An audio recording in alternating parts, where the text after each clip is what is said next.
আসসালামু আলাইকুম। আশা করি আপনারা সবাই অনেক ভালো আছেন আল্লাহর অশেষ রহমতে। তো আমরা একটা সিরিজ শুরু করছি, ইউটিউব প্লেলিস্ট, যেখানে আমরা ওয়ার্ডপ্রেসের অ্যাডভান্স কাস্টমাইজেশন শুরু করছি। তো তারই ধারাবাহিকতায় আজকে হচ্ছে আমাদের 6 নং ভিডিও। তো আমরা লাস্ট 5টা ভিডিওতে ওয়ার্ডপ্রেসের বেসিক যে জিনিসগুলো আছে, ওয়ার্ডপ্রেসের ড্যাশবোর্ডের পরিচয়, ড্যাশবোর্ড বলতে আমি বোঝাচ্ছি অ্যাডমিন প্যানেলের এই জিনিসগুলোর পরিচয়, থিম কি, প্লাগইন কি, এবং খুঁটিনাটি ছোটো ছোটো বিষয় আমরা সুন্দরভাবে বুঝতে পারছি। আমরা মেনু ক্রিয়েট করছি, আমরা ফন্ট পেজ সেট করছি, ব্লগ পেজ সেট করছি, কিভাবে পেজ বানাইতে হয়, কিভাবে পোস্ট করতে হয়, এই ছোট ছোট বিষয়গুলো আমরা লাস্ট 5টা ভিডিওতে দেখছি। তো আজকে হচ্ছে আমাদের 6 নং ভিডিও। আমরা আজকে থেকে এলিমেন্টার শুরু করব। তো এলিমেন্টার কি জিনিস? এলিমেন্টার হচ্ছে ওয়ার্ডপ্রেসের একটা পেজ বিল্ডার, যেটা দিয়ে আমরা পেজ এডিট করতে পারি, পোস্টও এডিট করতে পারি। তো ওয়ার্ডপ্রেসের বাই ডিফল্ট একটা এডিটর থাকে। হ্যাঁ, আমরা যদি একটা যে কোনো পেজে যাই, এই যে অ্যাবাউট আস, আমরা কিন্তু এখান থেকে এডিটে যাইতে পারি। এই যে যে বাই ডিফল্ট, এটাও কিন্তু বাই ডিফল্ট এডিটর না, এটা হচ্ছে ক্লাসিক এডিটর। আমরা একটা প্লাগইন ইনস্টল করছি, এটার কারণে এটা আসতেছে। আমরা এটা যদি ডিঅ্যাক্টিভ করি, তো এখানে রিলোড দিলে এই যে এটা হচ্ছে ওয়ার্ডপ্রেসের বাই ডিফল্ট একটা এডিটর, যেটাকে বলা হয় ব্লক এডিটর অথবা গুটেনবার্গ এডিটর, যেটা ওয়ার্ডপ্রেসের নিজস্ব যে এডিটরটা। তো সেই এডিটরটাকে আমরা সরানোর জন্য আমরা হচ্ছে ক্লাসিক এডিটর ইউজ করছি। করার পরে আমাদের এরকম আসছে, এরকম আসছে। তো এইটা দিয়েও যদি আমরা কাজ না করি, যেটা আমরা করবও না, হ্যাঁ, তাহলে আমাদের নিয়ে আসতে হবে এলিমেন্টর, যেটা দিয়ে আমরা এই পেজের সব ডিজাইনগুলো করব, যে কোনো পেজের সব ডিজাইনগুলো আমরা করব। তো এরকম আরও কিন্তু অনেক পেজ বিল্ডার আছে ওয়ার্ডপ্রেসের। শুধু যে এলিমেন্টর ওয়ার্ডপ্রেসের পেজ বিল্ডার তা না, এলিমেন্টর অনেক বেশি পপুলার, এজন্য আমরা এলিমেন্টর সম্পর্কে জানি। কিন্তু আরও পেজ বিল্ডার আছে, যেমন হচ্ছে ডিবি বিল্ডার আছে, ডাব্লুপি বেকারি বিল্ডার আছে, যেটার আবার ভিজুয়াল বিল্ডার বলা হয়।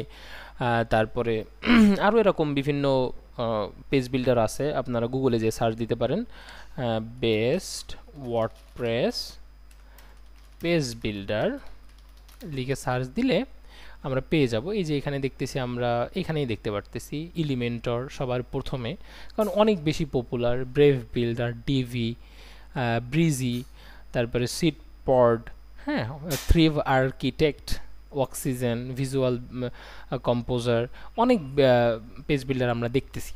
তো এদের ভিতরে বলতে গেলে খুবই পপুলার হচ্ছে এলিমেন্টরটা। ডিভিটা মোটামুটি পপুলার, তবে এলিমেন্টরের ধারের কাছেও নাই। তো আমরা যদি এলিমেন্টরটা একটু ভালোভাবে শিখতে পারি, তাহলে আমরা অন্য অন্য বিল্ডার নিয়েও আস্তে আস্তে কাজ করতে পারবো। হ্যাঁ, তো আমাদের কি করতে হবে? এলিমেন্টর প্লাগইনটা প্রথমে ইনস্টল করতে হবে। তো আমরা অ্যাড নিউ প্লাগইনে গেলাম, যে আমরা এখানে পপুলারে গেলে এলিমেন্টর পাওয়ার কথা, এখানে আমরা সার্চও দিতে পারি। এই দেখেন পপুলারের প্রথমেই এলিমেন্টরটাই আছে। ইনস্টল করলাম, এখানে দেখতে পারতেছেন 10 মিলিয়ন প্লাস অ্যাক্টিভ ইনস্টলেশন, খুবই পপুলার। তো এই এলিমেন্টরটায় আমরা প্রথমে এলিমেন্টরটা দিয়ে যেটা শিখবো সেটা হচ্ছে লেআউট বানানো, যে লেআউটটা আসলে কিভাবে বানাই। আবার আমরা অন্যভাবে বলতে পারি এলিমেন্টরের যে ফ্লেক্স বক্সটা আছে, সেই ফ্লেক্স বক্সটা আসলে কিভাবে কাজ করে। তো চলেন আমরা আস্তে আস্তে দেখব। তো আমরা অ্যাক্টিভ করে নিলাম এটা। অ্যাক্টিভ করে নেওয়ার সাথে সাথে আমি হচ্ছে আমার থিম অ্যান্ড প্লাগইন এর যে ভিডিওটা ছিল, আই থিঙ্ক 3 নম্বর অথবা 4 নম্বর ভিডিও, ওইখানে আমি বলছি যখনই আমরা একটা থিম বা প্লাগইন ইনস্টল করব, তখনই আমরা এই পাশে খোঁজার ট্রাই করব যে কী কী নতুন অপশন আসলো। এটা খুবই গুরুত্বপূর্ণ। দেখেন এলিমেন্টর নামে একটা নতুন অপশন আসছে, টেমপ্লেট নামে একটা নতুন অপশন আসছে। এলিমেন্টরের ভিতরে দেখেন খেয়াল করে অনেকগুলো অপশন আসছে, আমরা দেখব এগুলার কাজ কি। টেমপ্লেটের ভিতরে দেখেন অনেকগুলা অপশন আসছে। এছাড়াও আমরা আমাদের যে কোনো একটা পেজে যাই, এই যে আমরা অ্যাবাউট আস পেজে যাই, একটা রিলোড দিলাম, দেখেন এখন নতুন আরেকটা অপশন চলে আসছে, এডিট উইথ এলিমেন্টর। তো এই অপশনগুলো আসছে। তো আমরা আমাদের হোম পেজটাকে এডিট করি। এই যে হোম পেজটাকে আমরা যদি ওপেন করি, তো দেখেন আমি একটু সাইটটা ভিজিট করে নিই, এডিট উইথ এলিমেন্টরে ক্লিক করলাম। তো এডিট উইথ এলিমেন্টরে ক্লিক করার পরে আমাদের ডিসকভার করতে বলতেছে। তো আমরা এটা কেটে দিলাম, আমাদের প্রয়োজন নাই আপাতত। এখানে আমাদের স্ট্রাকচারগুলো দেখাবে। তো এই স্ট্রাকচারটা কোথা থেকে আসছে? এইখান থেকে আসছে। এই যে এখানে ক্লিক করলে এই যে স্ট্রাকচারটা এখানে আসছে। তো এটা এটা আমরা layout, basic, pro, general, link in bio, site, single, e-commerce and WordPress.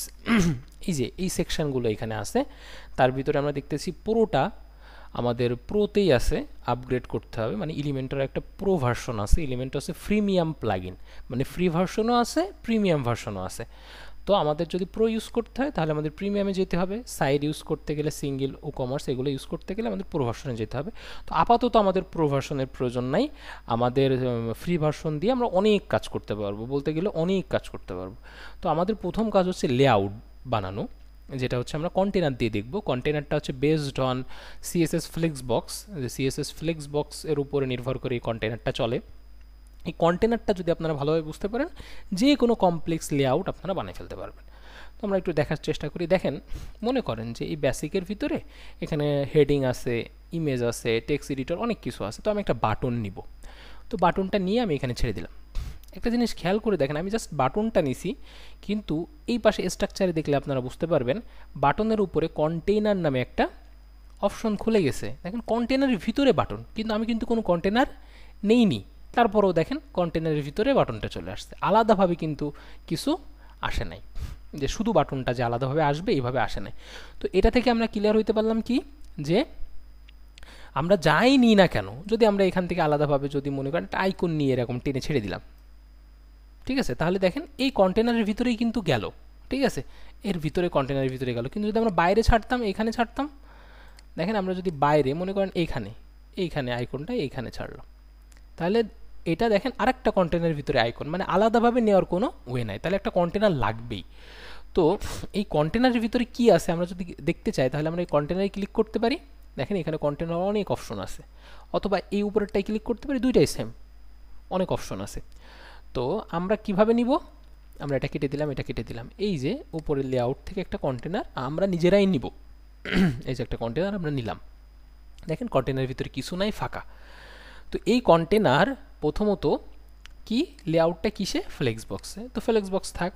Container উইথটা টাইপটা কি, বক্স নাকি ফুল উইথ, আমরা যদি ফুল উইথ দিয়ে দিই, দেখেন আমি বুঝাচ্ছি, এখানে যদি আমরা একটা টাইটেল রাখি এই কন্টেনারের ভিতরে, দেখেন টাইটেল কোথা থেকে শুরু হচ্ছে, এইখান থেকে শুরু হচ্ছে, দুই পাশে দেখেন অনেক জায়গা ফাঁকা, এখানে অনেক জায়গা ফাঁকা, এখানেও অনেক জায়গা ফাঁকা।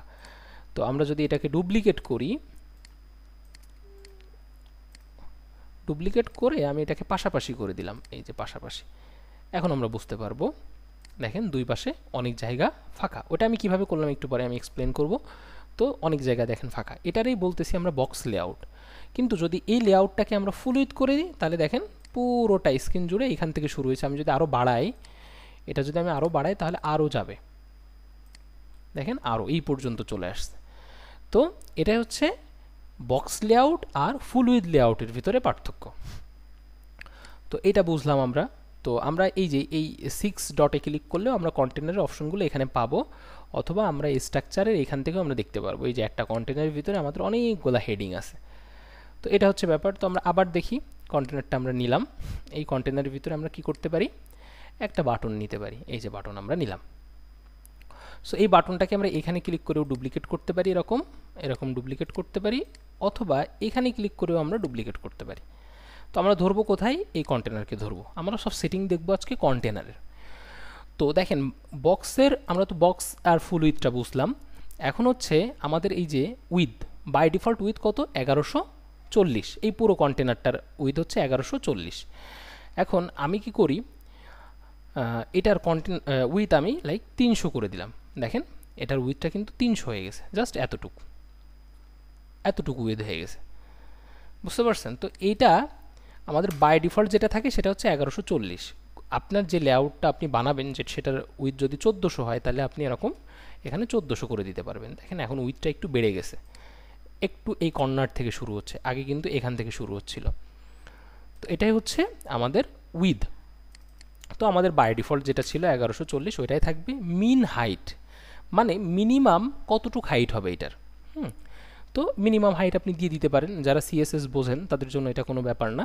তো আপনি মিনিমাম একটা হাইট আমি দিয়ে দিলাম, লাইক আমি যদি এটার একটা ব্যাকগ্রাউন্ড কালার দিই, স্টাইল থেকে ব্যাকগ্রাউন্ড টাইপ থেকে আমি একটা ব্যাকগ্রাউন্ড কালার দিয়ে দিলাম, মনে করেন ব্ল্যাকই দিলাম।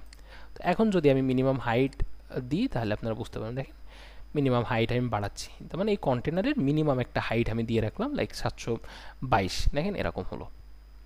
তো এটাই হচ্ছে মিনিমাম হাইট। তো আমি কোনো মিনিমাম হাইট দিলাম না, আমার কন্টেন্টের যে হাইট হবে মিনিমাম হাইটটাও তাই হবে, দেখেন কন্টেন্ট ভিতরে বাড়বে মিনিমাম হাইটও বাড়বে। তো আমি আবার এই 6 ডটে ক্লিক করলাম, ক্লিক করার পরে ডিরেকশানটা মানে হচ্ছে যে আমার এই যে আমি যে বাই ডিফল্ট যে বিহেভিয়ারটা কন্টেনারের বাই ডিফল্ট বিহেভিয়ার কি দেখেন তো খেয়াল করে, যখনই একটা কন্টেনার আমরা নিচ্ছি, আবার নিই একটা কন্টেনার আমি নিলাম, সেই কন্টেনারের আমি একটা ব্যাকগ্রাউন্ড কালার দিয়ে দিলাম, স্টাইলে যে ব্যাকগ্রাউন্ড কালার থেকে আমি একটা ব্যাকগ্রাউন্ড কালার দিয়ে দিলাম, ব্ল্যাকে দিলাম। দেওয়ার পরে যখনই আমি এর ভিতরে কোনো একটা কিছু নিচ্ছি, লাইক বাটন নিচ্ছি, একটা নিলাম, আমি আবার একটা বাটন নিই, দেখেন নিচে নিচে আসতেছে। এই যে নিচে নিচে আসাটা এটারে বলতেছি ডিরেকশন। তো বাই ডিফল্ট যে বিহেভিয়ার সেটা হচ্ছে নিচে নিচে বা ভার্টিক্যাল বরাবর বা কলাম বরাবর, যেটা আপনারা বলেন ভার্টিক্যাল বরাবর, আমি বলতেছি যে নিচে নিচে, দেখেন এই যে বাই ডিফল্ট। তো এটাকে আমরা করতে পারি রো বরাবর বা হরিজন্টাল করতে পারি, এই যে রো বরাবর করে দিলাম, হ্যাঁ তখন কিন্তু এখন যদি আমি ডুপ্লিকেট করি এখন কিন্তু পাশাপাশি আসবে। তো এইটাই হচ্ছে এই ডিরেকশন। তো এখানে ডিরেকশন আছে কি রো অ্যান্ড এই যে কলাম অথবা হরিজন্টাল অ্যান্ড ভার্টিক্যাল। তারপরে হচ্ছে রো রিভার্সটা কি জিনিস, আমরা যদি এই জিনিসগুলার আমরা যদি কন্টেন্টটা একটু চেঞ্জ করি, প্রথমটার দিলাম আমরা 1, দ্বিতীয়টার দিলাম আমরা হচ্ছে 2, তৃতীয় দিলাম আমরা হচ্ছে 3 অ্যান্ড 4, ওকে। সো এবার দেখেন আমরা এখানে গেলাম, এখন আমরা বুঝতে পারবো, আমরা তো রো অ্যান্ড কলাম এটা বুঝে ফেললাম, কিন্তু যদি আমরা রো রিভার্স করি তাহলে দেখেন কি হলো, রো রিভার্স হয়ে গেল, এখন 4 3 2 1 হয়ে গেল এবং এই ডান পাশ থেকে শুরু হলো, এটাই হচ্ছে রো রিভার্স। আমরা যদি কলাম করি তাহলে তো কলাম হলো, কিন্তু যদি কলাম রিভার্স করি তাহলে কি 4 3 2 1 উল্টো হয়ে গেল, এটাই হচ্ছে রো অ্যান্ড রো রিভার্স। তো এই গেল। এবার দেখেন এটা হচ্ছে জাস্টিফাই কন্টেন্ট, আমরা যদি সেন্টার করি সেন্টার, এন্ড করলে এন্ড, স্পেস বিটুইন করলে প্রতিটার মাঝখানে স্পেস বিটুইন হবে, স্পেস অ্যারাউন্ড করলে দুই পাশে স্পেস হবে এবং মাঝখানেও স্পেস থাকবে, আর স্পেস ইভেনলি হলে দুই পাশে এবং মাঝখানে সব জায়গায় সমান স্পেস থাকবে, এই হচ্ছে ব্যাপার। তো আমরা এটা সেন্টারে রাখলাম। এখন আমরা একটু মিনিমাম হাইট দিই, এই মিনিমাম হাইট দিব কারণ আমরা এখন অ্যালাইন আইটেম বুঝবো এই জন্য। এখন যদি আমি অ্যালাইন আইটেম সেন্টার করি, এই যে সেন্টার, এই যে এন্ড, এই এখন একটা প্রবলেম ক্রিয়েট করি আমরা, সেটা হচ্ছে আমরা একটু এগুলা বাড়াই আর কি, হ্যাঁ এগুলা একটু বাড়াই, আমি অনেকগুলা নিয়ে নিই। এবার দেখেন যখনই আমি আরেকটু বাড়ানো শুরু করলাম তখনই কিন্তু গায়ে গায়ে লেগে যাচ্ছে, দেখছেন নিজেদের জায়গা তারা কমাচ্ছে, একজনের নিজেদের জায়গা কমাচ্ছে, কমায় আরেকজনের বসার সুযোগ দিচ্ছে, মানে নিজে বসুন আরেকজনের বসার সুযোগ দিন, এখন এই বিহেভিয়ারটা করতেছে। হ্যাঁ যখনই আমি আরও নিচ্ছি সে কিন্তু নিচে আসতেছে না, দেখেন তাদের নিজেদের জায়গা তারা নিজেরা কমায় আরেকজনের বসার সুযোগ করে দিচ্ছে। তো এটাই হচ্ছে বাই ডিফল্ট বিহেভিয়ার। এই যে এখানে আমরা দেখতে পাচ্ছি র্যাপের যে নো র্যাপ যেটা আছে এটাই হচ্ছে বাই ডিফল্ট বিহেভিয়ার।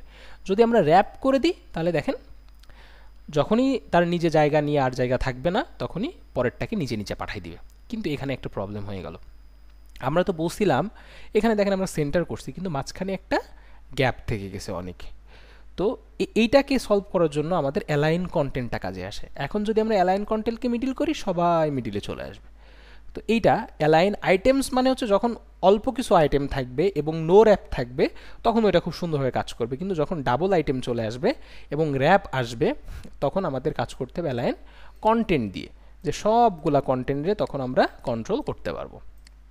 তো এই হচ্ছে ব্যাপার। তো আশা করি আপনারা এই যে র্যাপ, তারপরে align content, justify content, direction সব কিছু বুঝতে পারছেন। আমাদের আছে এখন গ্যাপস, এখন বুঝতেই পারতেছেন গ্যাপস হচ্ছে কলাম আর রো বরাবর। কলাম মানে হচ্ছে এই যে পাশাপাশি, যদি এটাকে আমরা দেখেন লিঙ্ক করা আছে, লিঙ্ক করা মানে হচ্ছে আমি যদি একটা চেঞ্জ করি, দেখেন আমি যদি এখানে 30 দিই দুইটাই 30 হয়ে গেছে, দেখেন এখানে 30 দিছি এখানেও 30 হয়ে গেছে। তো যদি আমরা আলাদাভাবে দিতে চাই তাহলে আমাদের এইখানে ক্লিক করে এটাকে আগে আনলিঙ্ক করে নিতে হবে, যে লিঙ্ক ভ্যালুজ টুগেদার এটারে আনলিঙ্ক করতে হবে আগে, করে এখন একটা একটা করে আমরা চেঞ্জ করতে পারবো। যদি আমরা কলামটাকে বাড়াই দেখেন হরিজন্টালি মাঝখানে ফাঁকাটা আসতেছে, আর যদি আমরা রোটাকে বাড়াই তাহলে ভার্টিক্যালি এই যে বাড়তেছে। তো এইটাই হচ্ছে আমাদের মোটামুটি কন্টেনারের যে জিনিসগুলো আছে সেই জিনিসগুলোর পরিচয়। তো বাই ডিফল্ট যেটা থাকে সেটা হচ্ছে 20 অ্যান্ড 20। তো এটা হচ্ছে বাই ডিফল্ট থাকে 20 পিক্সেল 20 পিক্সেল করে। তো এই হচ্ছে ব্যাপার। তো এই কন্টেনারের কিছু স্টাইল আছে, যেমন এই যে কন্টেনারে দেখেন আমরা ব্যাকগ্রাউন্ড টাইপ দেখলাম, ব্যাকগ্রাউন্ড টাইপে ক্লাসিক আছে, গ্রাডিয়েন্ট আছে, এখানে ভিডিও আছে, এখানে স্লাইড শো আছে। তো ক্লাসিকের ভিতরে কি আছে, ব্যাকগ্রাউন্ড একটা কালার দেওয়া যাবে এবং এখানে ব্যাকগ্রাউন্ড ইমেজ দেওয়া যাবে। আপনার ইমেজ দিয়ে ট্রাই করে দেখবেন, এখানে ক্লিক করে আপনার একটা ইমেজ সেট করে দেখবেন। তারপরে গ্রাডিয়েন্টের ভিতরে এখানে আমরা দুইটা কালার দিতে পারবো, এখানে একটা কালার লাইক এখানে আমি হোয়াইট দিলাম এবং এখানে আমি লাইক হচ্ছে একটু অ্যাশ মতো দিলাম। দেখেন দুইটা কালার আমরা দিতে পারবো এবং সেটার আমরা লিনিয়ার নাকি রেডিয়াল, এটা যারা সিএসএস খুব ভালো বোঝে, সিএসএস অবশ্যই বুঝতে হবে, ওয়ার্ডপ্রেসে আসার আগে সিএসএসটা বুঝতে হবে, এইচটিএমএল সিএসএস, তাহলে বুঝতে অনেক সহজ হবে। এই যে গ্রাডিয়েন্ট কালার কী জিনিস, এ লিনিয়ার রেডিয়াল কী জিনিস, এগুলো বলা লাগবে না, বলার আগেই আপনারা বুঝতে পারবেন। তো এটা হচ্ছে ব্যাপার। এবং ব্যাকগ্রাউন্ড কালার আমরা জাস্ট মনে করেন এখানে একটা কালার দিলাম ব্ল্যাক কালার, তো এটার আবার হোভার দেওয়া যাবে, হোভারে গেলে আমি কালার দিয়ে দিলাম মনে করেন যে রেড, তো এখানে হোভার করলে রেড হবে। এই যে এখানে আমরা ট্রানজিশন ডিউরেশনটা একটু বাড়াই দিতে পারি, তাহলে হালকা করে আসবে এই যে। হ্যাঁ, তো এটাই হচ্ছে ব্যাকগ্রাউন্ড। আমরা চাইলে ব্যাকগ্রাউন্ড ওভারলে সেট করতে পারবো।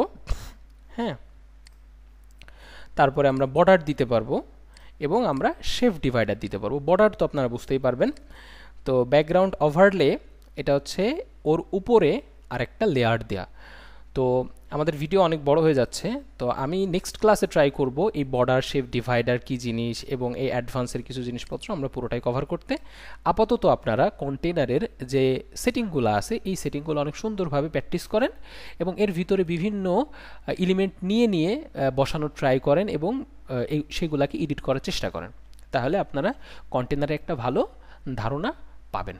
তো আশা করি আপনারা ক্লাসটা বুঝতে পারছেন। যারা এই শেষ পর্যন্ত ক্লাসটা দেখতেছেন আমি তাদের উপর অনুরোধ করব আপনারা সাবস্ক্রাইব করে দিবেন। আপনাদের যে মতামত আমার ক্লাস নিয়ে সে মতামতটা অবশ্যই জানাবেন যে কেমন লাগতেছে আপনাদের, আমার কোনো ভুল ত্রুটি আছে কিনা, যারা এক্সপার্ট আছেন বুঝতে পারতেছেন কিনা আপনারা, এই মতামতগুলো আপনারা কমেন্টে জানাবেন, তাহলে আমি বুঝতে পারবো যে আমার ভিডিওতে কি লেভেলের ইমপ্রুভমেন্ট নিয়ে আসা দরকার। আপনাদের নিজেদের যদি কোনো ডিমান্ড থাকে যে কোন টপিকের উপর ভিডিও বানাইলে বা ওয়ার্ডপ্রেসের ভিতরে কোন টপিকটা আপনাদের বেশি কঠিন লাগে ওইটার উপরে ভিডিও বানানোর রিকোয়েস্ট করতে পারেন, আমি সেটার উপরে ভিডিও বানানোর চেষ্টা করব। এবং অবশ্যই আপনারা সাবস্ক্রাইব করে দিবেন, তাহলে যখনই আমি ভিডিও আপলোড করব আপনারা একটা নোটিফিকেশান পাবেন যদি বেল আইকনটা আপনারা প্রেস করে থাকেন। তো আপনারা সাবস্ক্রাইব করে দিবেন, সাবস্ক্রাইব করতে তো আর টাকা পয়সা লাগে না, তো সাবস্ক্রাইব করে দিবেন, লাইক করবেন, কমেন্ট করবেন, এটাই হচ্ছে আপনাদের কাছে আমার অনুরোধ। তো আজকে এই পর্যন্ত, সবাই ভালো থাকবেন, আমার জন্য দোয়া করবেন। আসসালামু আলাইকুম।